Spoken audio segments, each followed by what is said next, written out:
Y después de tantas semanas de espera, por fin traigo los vídeos de inmunología.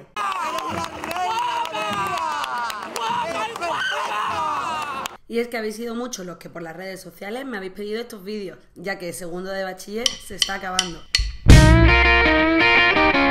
Pero han sido semanas complicadas, entre Feria de las Ciencias,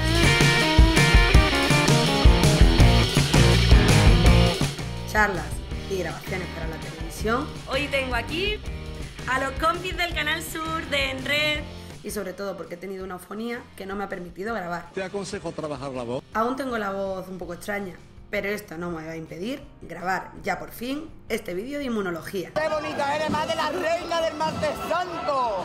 Este es un tema largo y complicado para cerrar segundo de bachiller, pero es bastante importante, ya que preguntan bastante sobre él en selectividad. No nos retrasemos más y vamos a ello. ¡Yahoo!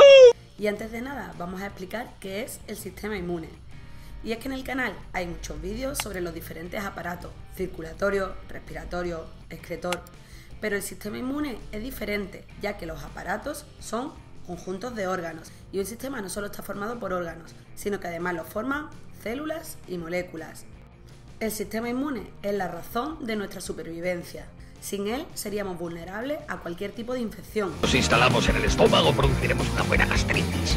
Por la nariz me meteré un buen constipado, produciré. Este sistema se basa en una serie de complejas y coordinadas reacciones. Menos mal que estamos nosotros aquí, los centinelas del cuerpo, los linfocitos B, los linfocitos T, los polinucleares, los macrófagos y muchos más. Aunque también nos conocen sencillamente como los glóbulos blancos. Mediante las cuales controlarán y eliminarán a un agente infeccioso. Las sustancias extrañas que entran en nuestro organismo se van a llamar antígenos.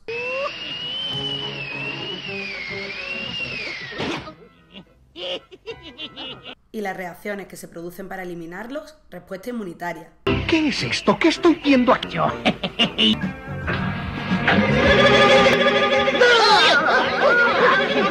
Pero estas respuestas inmunitarias deben estar muy controladas, ya que solo pueden ir contra los antígenos, contra moléculas extrañas y no contra las moléculas del propio cuerpo. Si el sistema inmune se equivocara y reaccionara contra una molécula del organismo, esto podría desencadenar una enfermedad autoinmune. Pero para que esto no pase, las células de nuestro cuerpo tienen unas moléculas que las marcan como propias. Digamos que todas las células de nuestro cuerpo tienen una especie de huella dactilar, personal e intransferible. Estas moléculas se denominan el complejo mayor de histocompatibilidad y son glucoproteínas y glucolípidos que las células expresan en la membrana plasmática, haciendo que el sistema inmune las reconozca y no reaccionen contra ellas. Para combatir con efectividad tenemos que saber quién es nuestro amigo y lo peligroso que pueda ser para el cuerpo. En caso de duda, recordad que todas las células del cuerpo humano están marcadas con la letra HLA. Ninguna otra célula en todo el mundo puede poseer ese documento. Enseñad vuestras tarjetas de identidad.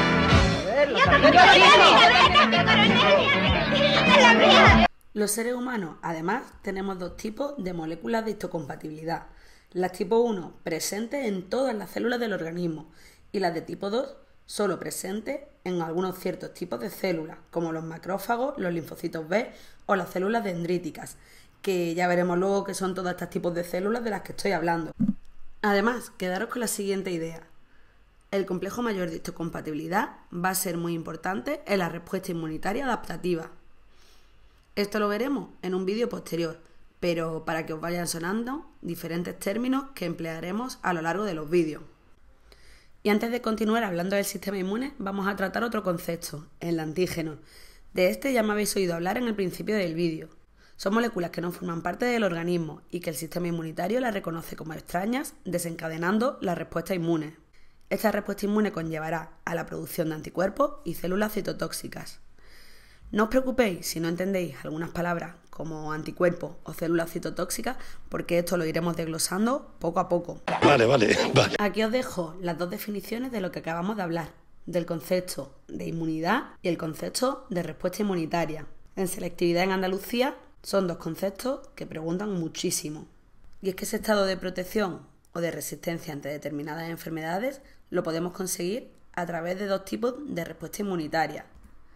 la respuesta inmunitaria innata, también llamada natural o inespecífica, y la respuesta inmunitaria adaptativa, también llamada adquirida o específica. Aunque vayamos a estudiar por separado la respuesta innata y la adaptativa, ambas actúan de manera global y coordinada, aunque éstas difieran en su forma de actuar, y es que la respuesta inmunitaria innata, natural o inespecífica, como su nombre indica, no depende del patógeno que infecta al organismo. Además, esta va a constituir la primera línea de defensa ante las infecciones. Al no tener que reconocer al patógeno que está colonizando el organismo, va a desencadenar una respuesta inmediata. Pero el problema va a ser que esta respuesta no nos va a dar una memoria inmunológica. Es decir, si el patógeno vuelve a infectar de nuevo, la respuesta innata no se va a acordar de que ya infectó una primera vez. No me acuerdo. Por el contrario, la respuesta adaptativa, adquirida o específica es, como bien dice, una respuesta específica o dependiente del patógeno que coloniza. Al ser tan específica es más lenta, pero que mediante a los dos mecanismos que tiene de actuación, la respuesta inmune humoral y la respuesta inmune celular, le proporciona al organismo memoria inmunológica. En definitiva, las dos actúan coordinadas, siendo la innata la que estimule a la adaptativa para ayudar a combatir la infección más eficazmente. Como hemos dicho al principio, el sistema inmune era un conjunto de órganos, moléculas y células. Estas últimas van a intervenir en la respuesta inmunitaria innata y en la respuesta inmunitaria adaptativa. Por lo variadas que son las respuestas, también son variadas las células del sistema inmune. Todas ellas tienen un origen común, las células madre hematopoyéticas, que se forman en la médula ósea y en el hígado fetal. Los linfocitos B, los linfocitos T, los polinucleares, los macrófagos y muchos más, aunque también nos conocen sencillamente como los glóbulos blancos. Y somos muchos, muchísimos miles de millones, y vivimos en un solo cuerpo para cuidarle y protegerle contra todo lo que le sea extraño. La mayoría de nosotros vivimos en la médula ósea. Según los caminos que cojan estas células madre hematopoyéticas, vamos a distinguir dos líneas. Si a partir de la célula madre hematopoyética seguimos el camino rojo, nos encontramos con la línea celular mieloide. Estas células de la línea mieloide intervienen en la respuesta inmunitaria no específica, es decir, en la inmunidad innata. Ellas serán el ejército que nos defienda ante un primer ataque. Pueden encontrarse en la sangre o bien en los tejidos. Si siguen el camino verde, nos encontramos con la línea linfoide. Estas se especializarán en sangre, en linfocitos B y linfocitos T, que a su vez derivarán en otro tipo de células. Las células del camino rojo, o sea, de la línea mieloide, son las encargadas de la inmunidad innata, aunque en la línea linfoide hay un tipo de células, las natural killer, que también intervienen en la inmunidad innata. El resto de células de la línea verde, la línea linfoide, son las que se especializan en la intervención de la respuesta inmunitaria adaptativa. Y como habéis visto, en el sistema inmune hay un montón de células diferentes. Todas ellas tienen que actuar de manera controlada y coordinada. Para esto hay unas moléculas que actúan como mensajeros. Estos de forma química controlan procesos biológicos como la hematopoiesis, la formación de anticuerpos, la inflamación o la reparación de tejidos. Estas moléculas se llaman las citoquinas y según la función que realicen tienen diferentes nombres. Las interleuquinas son mensajeros químicos entre los leucocitos. Los factores de crecimiento celular son aquellos que estimulan la hematopoiesis, es decir, la proliferación y la diferenciación celular, a partir de la célula madre hematopoyética. Las quimoquinas atraen a otros leucocitos a la zona de infección para que ayuden a realizar la respuesta inmunitaria. Los TNF o factores de necrosis tumoral estimulan la reacción inflamatoria y otros como los interferones ayudan a identificar que una célula está infectada por virus o la presencia de una célula tumoral en un tejido. Entre nuestros ayudantes quisiera mencionar al pequeño interferón. Es un mensajero ultra rápido. Corre a informar a sus vecinos cuando una célula se haya invadida. Y les da así tiempo para preparar sus defensas. ¡Invasión de virus! ¡Llamando a todas las defensas a sus puestos! Pues tras ver las células y los mensajeros que intervienen en la respuesta inmunitaria, vamos a ver esa primera barrera de protección, la respuesta inmune innata. Como hemos dicho, esta es inespecífica y no crea células de memoria, pero sí que es inmediata. Esta es la más primitiva desde el punto de vista evolutivo y está constituida por un conjunto de barreras naturales y mecanismos defensivos que combaten la infección desde el primer momento.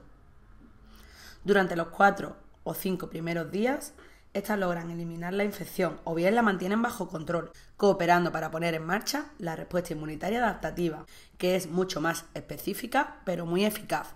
Como hemos dicho, en esta respuesta inmunitaria, si los patógenos logran atravesar estas barreras, tendrán un ejército esperándolo detrás.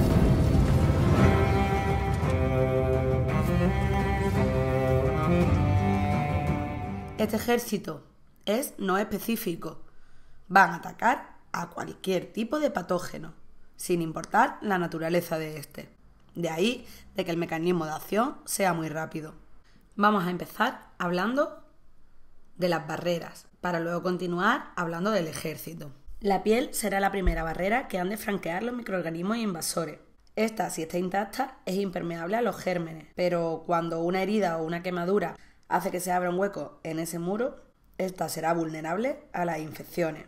Esta además está protegida por un conjunto de secreciones que hacen que muchos patógenos no puedan vivir sobre ellas, como por ejemplo el sudor o las secreciones grasas. En algunos lugares la piel se modifica en aperturas naturales, como por ejemplo la boca, la nariz, el tracto digestivo, respiratorio o urogenital. Este está tapizado por mucosa, epitelios humedecidos, una forma de proteger los lugares idóneos para la entrada de gérmenes. Estas mucosas están protegidas por la saliva, las lágrimas o el moco, que atrapan partículas extrañas y pueden ser eliminadas. Además, el pH de las diferentes zonas de nuestro cuerpo también hace que sea un lugar hostil para muchos patógenos, por ejemplo, el pH del estómago, así como la temperatura corporal. En muchos casos, una fiebre moderada es un método para luchar contra la infección, ya que dificulta la multiplicación de ciertos virus y bacterias y estimula la respuesta inmunitaria adaptativa. Por otro lado, la microbiota, una población de bacterias autóctonas que colonizan nuestra piel y mucosa, contribuyen a la defensa del organismo. Estas delimitan su territorio y suprimen el crecimiento de muchos otros agentes patógenos, ya que compiten por los nutrientes esenciales. Además, muchas de ellas producen inhibidores del crecimiento para otras bacterias. Y si los microorganismos consiguieran atravesar esta barrera, tendremos al ejército de células esperándolos detrás. Este ejército está compuesto por células de la línea mieloide, aunque también una de la línea linfoide, los natural killers. Las primeras que acuden ante la rotura de esta barrera van a ser las plaquetas, que llegan para taponar y coagular una herida. Como ya sabéis, las plaquetas no son células, sino trozos de célula. La célula, la cual rompe fragmentos de su citoplasma, se llama megacariocito. Los mastocitos son células de ese ejército que se encuentran en los tejidos, especialmente en las mucosas y en el tejido conjuntivo. Tienen en su citoplasma grandes gránulos cargados de histamina, que participan en la reacción inflamatoria. La histamina también es la responsable de los síntomas adversos de la alergia, como la congestión nasal, la constricción de los bronquios o los procesos asmáticos. Cuando un alérgeno se acerca a la membrana del mastocito, es como si se pisara una mina. Estos liberan y explotan gránulos cargados de histamina, que desembocarán en la respuesta inflamatoria. Estos también tienen un papel muy importante frente a la infección de parásitos pluricelulares. En la sangre vamos a encontrarnos diferentes tipos de células que influyen en la respuesta inmunitaria. Estos se dividen en dos líneas, los que tienen gránulos en su citoplasma y los que no los tienen. Pero de todos estos, en la respuesta inmunitaria innata, solo intervienen monocitos, eosinófilos, basófilos y neutrófilos. Los linfocitos serán los encargados de realizar la respuesta inmunitaria adaptativa. La mayor parte son nuestros fieles aliados, los polinucleares. Ellos combaten directamente y no dudan en fagocitar. Sí, nosotros somos la infantería de combate y no nos andamos con chiquitas. ¡Muerte al invasor! Todas las argucias están permitidas. Los primeros que vamos a ver, los basófilos, tienen un núcleo bilobulado y muchas granulaciones en su citoplasma. No son capaces de hacer la fagocitosis y tienen un papel muy parecido al que tenían los mastocitos, pero aquellos estaban en tejidos y estos están en sangre. Sus gránulos portan histamina y otras sustancias que median en la reacción inflamatoria. Los basófilos, que se tiñen con los colorantes básicos. ¡Vamos! Por otro lado, vamos a ver los leucocitos que sí que tienen capacidad fagocítica. El primero de ellos, los neutrófilos, los cuales tienen un núcleo multilobulado. Estos también tienen gránulos en su citoplasma. Estos son capaces de atravesar las paredes de los capilares. Somos muy maleables. Mediante un proceso llamado diapédesis y acudir a los tejidos dañados con el fin de fagocitar los gérmenes patógenos. El resultado de esta batalla en el tejido donde los neutrófilos han llegado es el pus, que no es ni más ni menos que un montón de cadáveres de bacterias y fagocitos. El siguiente tipo de leucocitos con capacidad fagocítica son los eosinófilos. Este, además de gránulos, posee un núcleo bilobulado.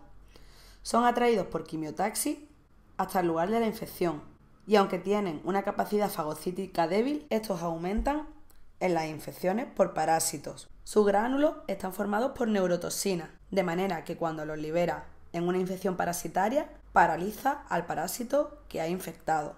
Estos intervienen también en las reacciones alérgicas, ya que en sus gránulos tiene antihistamínicos, enzimas que destruyen la histamina que producían los mastocitos o los basófilos. Por otro lado, nos encontramos los monocitos. Estos también son de la línea mieloide, pero sin embargo no tienen gránulos en su citoplasma. Se encuentran circulantes en la sangre y en la linfa y pueden escapar por diapédesis, colándose entre las células de los capilares a los diferentes tejidos donde haya una infección, pudiendo diferenciarse en macrófagos o células dendríticas.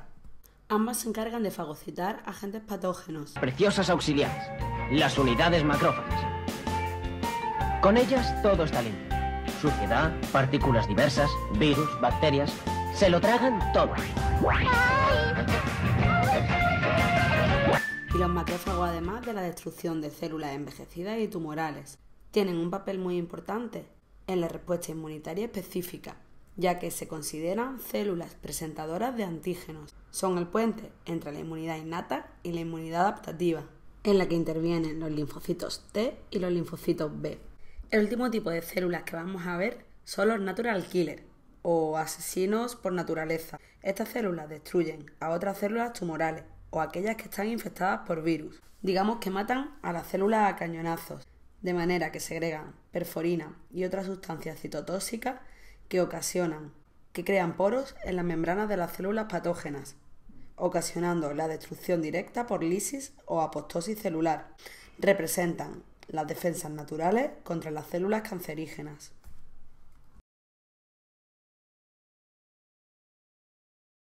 Y para que este ejército actúe de manera controlada y coordinada, tiene que planear una serie de tácticas, de mecanismos de acción. Estos mecanismos de acción son los siguientes. El complemento es una táctica del sistema inmune para marcar los agentes patógenos y que de esa forma sea mucho más rápida la intervención. Es un conjunto de más de 20 glucoproteínas plasmáticas que marcan para así reconocer y destruir rápidamente a los patógenos. Además, favorece la inflamación del tejido afectado para así atraer a células y moléculas a esa zona. Pero lo más difícil para el complemento es diferenciar los patógenos y sus toxinas. Esta diferenciación y este marcaje lo hace a través de 3 rutas diferentes. La ruta alternativa es la que se activa espontáneamente. Está definida por la incapacidad que tiene el patógeno de ocultarse del complemento. Nuestras células, las que son propiedad de nuestro cuerpo, sí que tienen esa capacidad. Poseen proteínas protectoras en las membranas para que el complemento no las marque. Otra vía para reconocer un patógeno es la vía de la lecitina. La lecitina es una proteína que reconoce azúcares que tiene la bacteria en su pared. Al reconocerlo, el complemento la marca como patógeno. La vía clásica es una vía en la que interviene la respuesta inmunitaria adaptativa, ya que la bacteria está marcada por anticuerpos. Ya veremos en el futuro que los anticuerpos los forma la respuesta inmunitaria adaptativa. Cuando el complemento reconoce estos anticuerpos, lo marca, para así ser eliminado. Cuando el complemento marca el patógeno, las células con capacidad fagocítica son capaces de destruirlo en su interior. Recordamos que estas células con capacidad fagocítica eran los neutrófilos, los macrófagos y las células dendríticas. También tenían un poco los eosinófilos. Las fases de fagocitosis son las siguientes. Por un lado, el fagocito debe reconocer al patógeno. Para ello, este puede tener receptores de anticuerpos, receptores para el complemento o receptores para la manosa, ese azúcar que decía que recubría la pared bacteriana. Una vez reconocido por el proceso de fagocitosis, lo ingiere en su interior y lo une con los lisosomas, formando el fagosoma. Recordamos que los lisosomas eran un orgánulo que intervenía en la digestión celular. Una vez que se unía a la vesícula de fagocitosis, liberaba sus gránulos digestivos, digiriendo así la bacteria ingerida. Tras esto, la célula fagocítica expone en sus membranas, a través del complejo mayor de histocompatibilidad, el antígeno para presentarlo. En este proceso, además, se eliminan citoquinas, como por ejemplo los factores de necrosis tumoral o TNF, que inducen a la inflamación de los tejidos locales. De esta manera se atraen a otras células fagocíticas a acudir al lugar de la infección.